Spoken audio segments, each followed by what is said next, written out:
Hey, gonna be having some fun reading some comic books. Just got done rereading Clobberin Time, written and illustrated by Steve Scroce and colored by Brian Valencia. Man, this cover is just speaking to me. Battle and bruised thing and the Hulk going off against monstrous hordes. Yes, please. Man, I wish this book was an ongoing. So much fun. Issue starts off, we get this in every issue, but we get a wonderful versus promo poster thrown up here, and man, they're looking so cool there. Great, I'm digging it so much. I very much enjoy the Watcher character we have in here, Tuva 2. And we get these wonderful Conan-esque intros with him too, talking. We're kicking off here with the Thing and Bruce Banner talking while Reed's at the table, but his head's all stretched and far away. Thing's bringing lunch. And that leads to a great gag later. But while they're hanging right there, they end up getting zapped away through this portal by this villain who popped up into the Baxter building to steal some technology. And I dig this mesh of different technology in this suit he's wearing. It looks so cool. But we get thrown through the portal into this alien world, and we meet these funny little creatures that Ben dubs the Nub Nubs. And no surprise why this is my favorite issue of the whole miniseries. We get this giant monster here in this awesome kaiju battle between Hulk and Thing and this giant monster. So much fun. And of course, the little guys praise and cheer. They're so happy.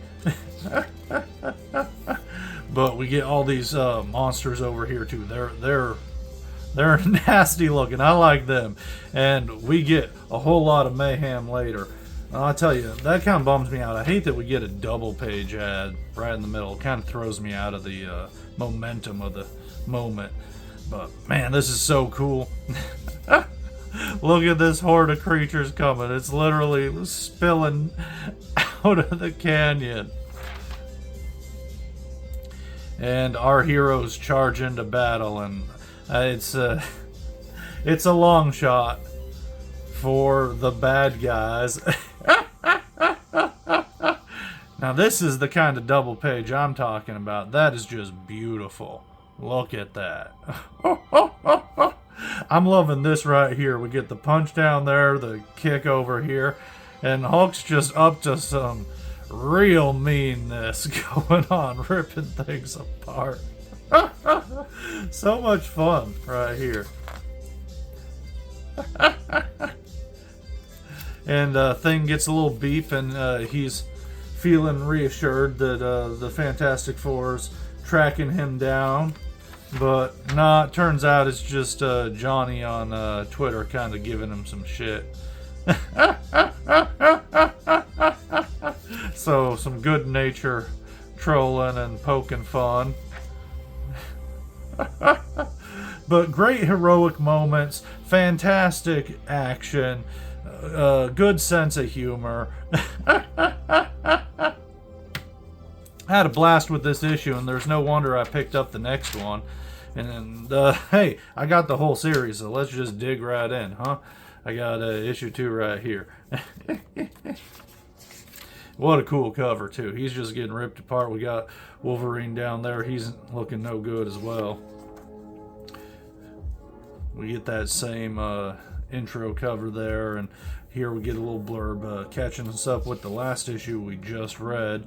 And our Watcher, Tuva 2, is here, and he's giving us the lowdown on things, and I love how he introduces stuff, and we get that kind of classic bringing you into it. And one thing I don't care for so much is this is firmly placed in the current now, so we're in Krakoa, and I'm not the biggest fan of that status quo or paying attention to what was going on. But I got a big chuckle how Ben's given this lecture to all the mutant students, and they're speaking up at the Q&A and talking about his cis white privilege and him being a beloved hero from the start, and it's just so ridiculous. It does a good job of poking fun at how silly all that sort of stuff really is, especially for somebody who is on the right side of a thing, and how people will go off and attack, especially young folks who think they know something. But Ben gives a great response that ends up being embraced by everybody there, and we get this gag of him wearing a little earpiece that has AI to tell him all the right things to say at the right time to sound nice and get out of problems. I like this bit with Ben making fun of Logan's dress show outfit.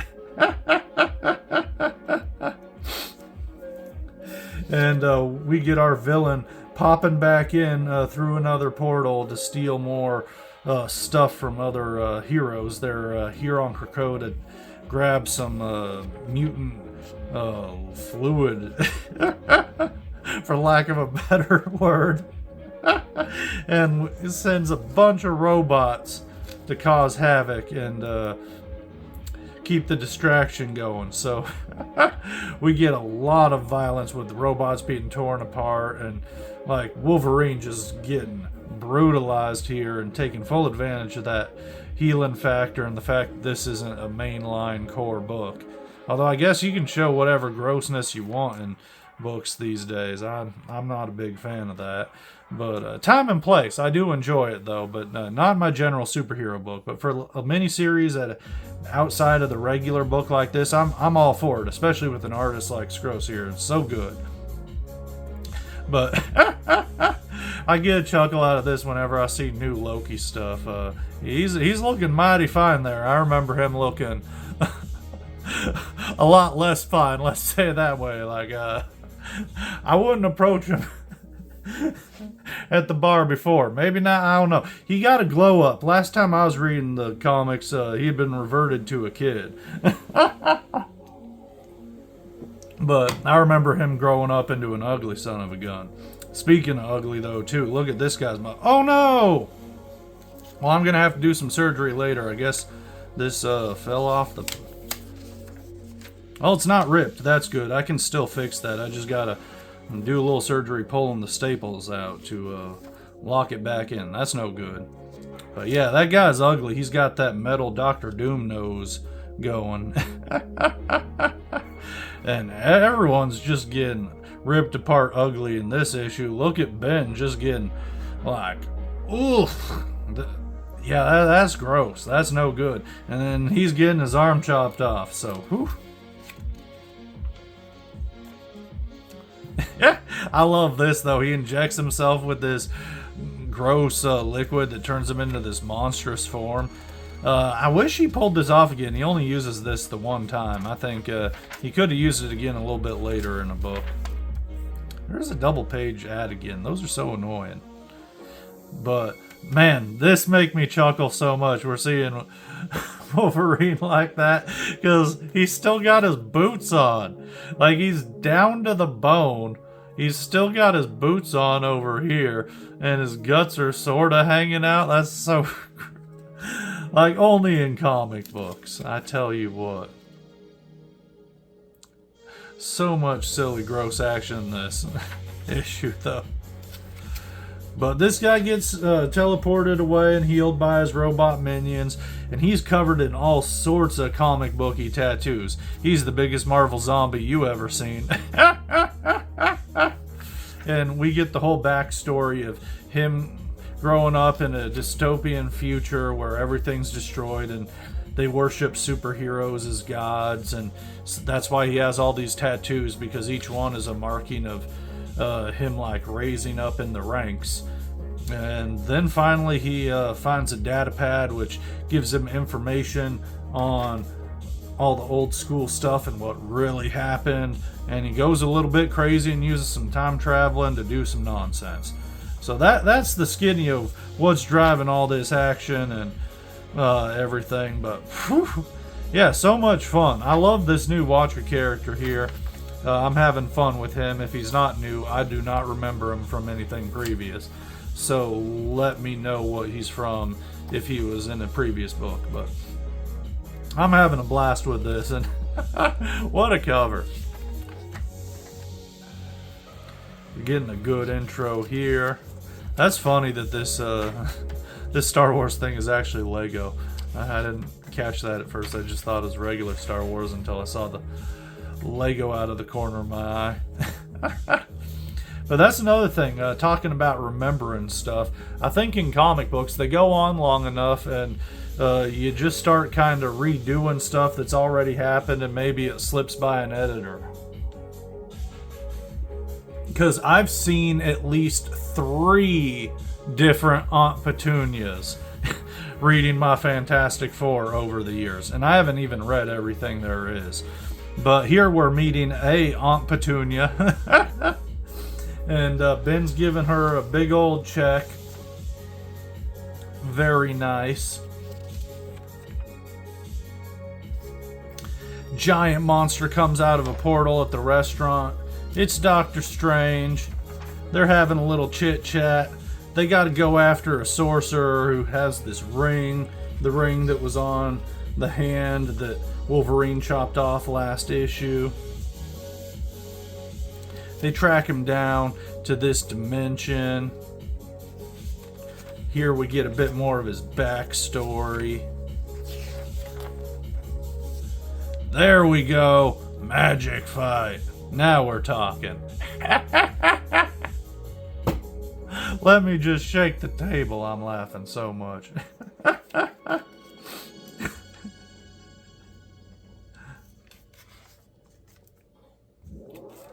They're really laying it on the Moon Knight ads. I tell you what, I've probably yammered about it before, but I dropped that Moon Knight series, man. I tell you, I just wasn't liking the direction it was going. I don't know what happened. I think I never did see the TV show, but I think when the TV show came out, they like started aiming for a different audience or something. I don't know. Don't let me bitch about Moon Knight in here. I should do a proper Moon Knight review and video, though. Just get it out of my system so I don't bring it up in anything ever again. But I enjoy this gag we got here of the guy using his little portal to just sort of spy in the more private moments. And then, uh-oh, Ben's just falling through this portal and dropping down. Hey, speaking of classic Loki, out of the corner of my eye right here in this ad, we're seeing a classic Walt Simonson Loki. Yeah, you can see the difference. But I like this gag with the full page of black with just the tiny little bit of text there in the corner. That's fun. That's a good effective page, just showing that bleakness there. And whoo, oh man, if that isn't a Greg Land picture, I don't know what is. Of course, covered by Greg Land. What video do you think this was taken from?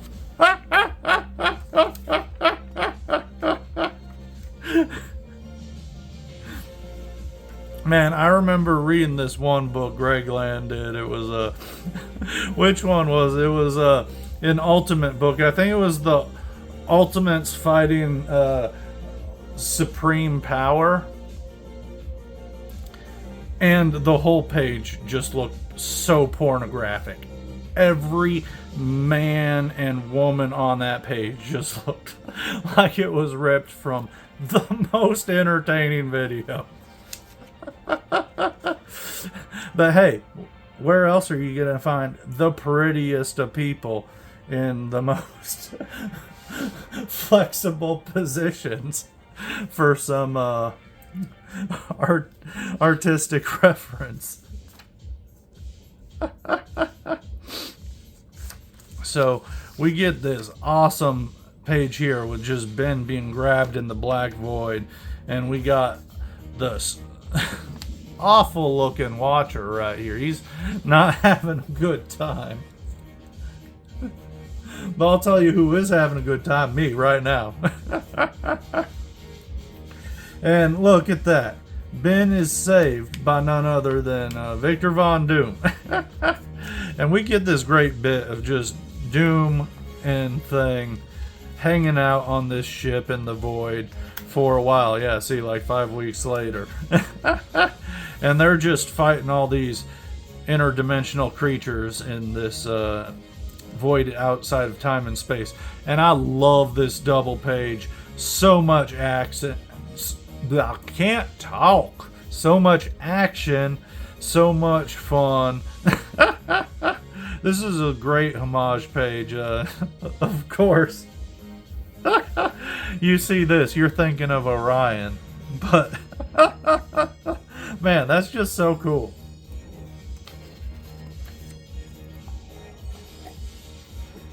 And we get this great joke throughout the book about Doom serving Thing this awful looking, just dreadful looking Latverian dish. Chi Vap Chichi.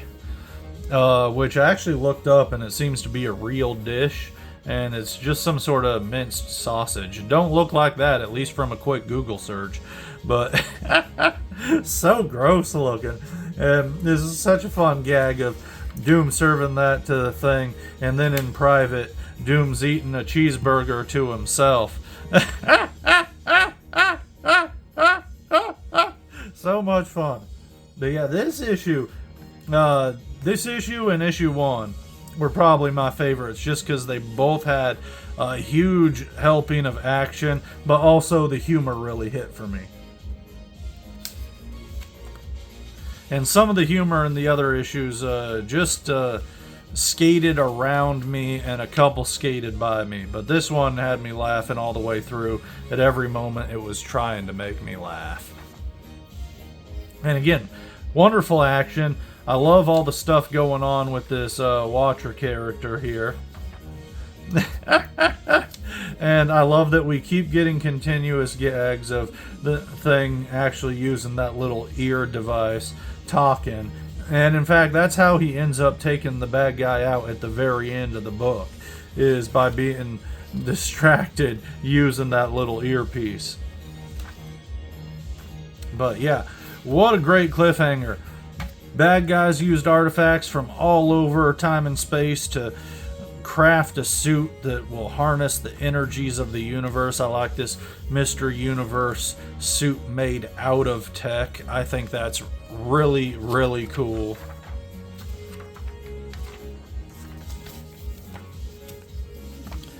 And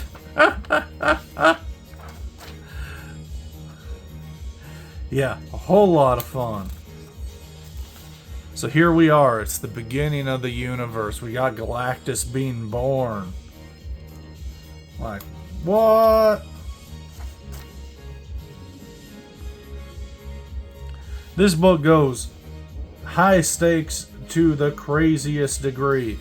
We are at the very beginning. We are in between the death of the previous universe and the birthing of our own.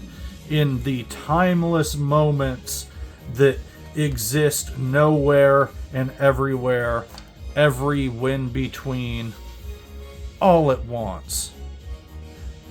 Which I find very humorous, because we also get this 5 hours later, which is still at the exact same moment that was before, where the villain has his giant manifesto. He's going to give his great grand speech on how he will shape the universe and it will finally be for the better. And we get this wonderful gag of the Watcher's finally able to just do a little bit, and he gets a blast going, and one of the things that happens is Doom explodes and his armor's blasted off, so they censor his face whenever we're seeing him. And I just laugh so much at that. That's a great gag of just, we can never get a good look at him. But we do see he appears to be a graying blonde. So that's interesting. I recall Doom having dark brown hair, but they do imply this Doom is from far off in the future, and he's very aged. So, you know, he's graying.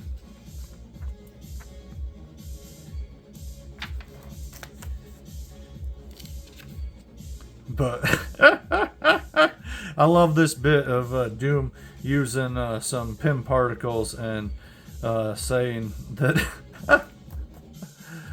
Hank Pym should be thankful that he's saving the universe using some of his technology. So, in a way, you know, Doom is granting him this big boon.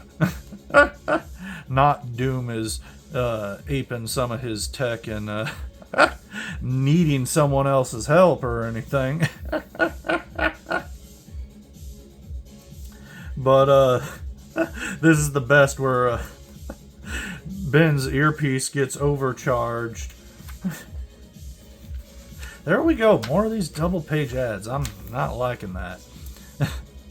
His earpiece gets overcharged. He says just the right thing he needs to because it's working at 110% efficiency. And it just strikes the villain to his core. But then when he's like, yeah, you have anything else to say? Well, Ben doesn't because the thing's on the fritz. Because it just went into overload.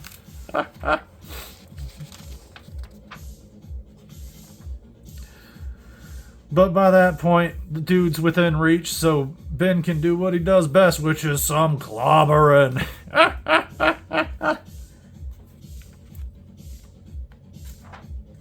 Yeah, man, I had such a good time rereading this. This was a fun one to pick up on the monthly, just because the artwork is so fresh. It's got a load of action. It's very rereadable. You can pick it up and just read through the issue, and you're just going to read through it again because you're laughing throughout the book, and it's got great looking art in it. The like really well detailed, good looking art, and the writing's on point. It's generally funny. Some of the jokes don't quite land for me, but it's generally funny when it's trying to be. And the action is just like it's delivering what I want from a comic book like this. It even ends with a little bit of a chuckle. I had a real good time with it. I didn't pick up a trade paperback or anything, but I got the single issues and I'm happy with that. I'll have to do a little bit of surgery and fix up that one issue, but I give this book big thumbs up, 10 out of 10 lawn flamingos. I had a blast reading it when it was coming out, and it's even more fun to read all at once and just pick up and leaf through and like, yeah, pick this one up and do yourself a favor. You're going to have a blast with it.